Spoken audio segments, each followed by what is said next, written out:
Hey gang, if you're tuning in for the first time, my name is Casey.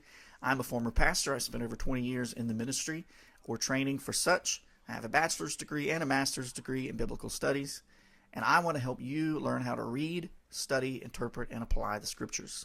So our question for today, why do I need to read the Bible? Guthrie is helpful here. He gives us 4 good reasons for doing just that. The first is language. The English language is full of phrases that come from the Bible or reference the Bible, and we don't even know it or realize it. Let's take a few of those. Have you ever heard anyone say somebody bit the dust? Psalm 72 verse 9. How about the blind leading the blind? That comes from Matthew 15, 13 through 14. What about a drop in the bucket? Isaiah 40 verse 15. Here's an interesting one. We use this one in the South. Well, a little bird told me. Ecclesiastes 10:16 through 20. Our language is full of references to the Bible, even for those that don't read it or don't know it.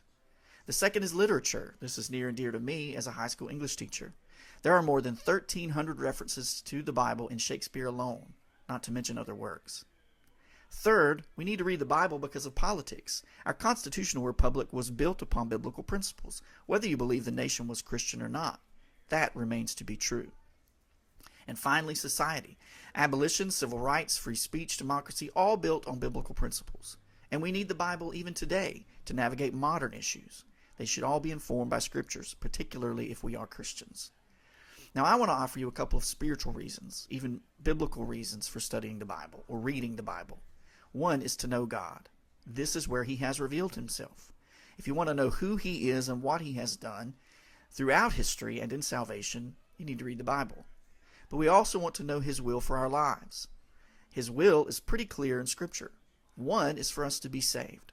Romans 1:16, "For I am not ashamed of the gospel, for it is the power of God for salvation to everyone who believes." And then once we're saved, the second will for us becomes clear. He wants us to be sanctified. He wants us to grow in our relationship with Him and in our likeness to Christ. John 17:17, "Sanctify them in the truth. Your word is truth." The Bible is truth. That is where we grow in our faith.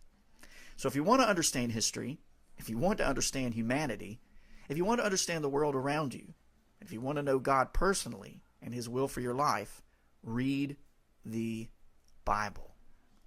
Drop your favorite book of the Bible and why in the comments. Please remember to like, share, and follow.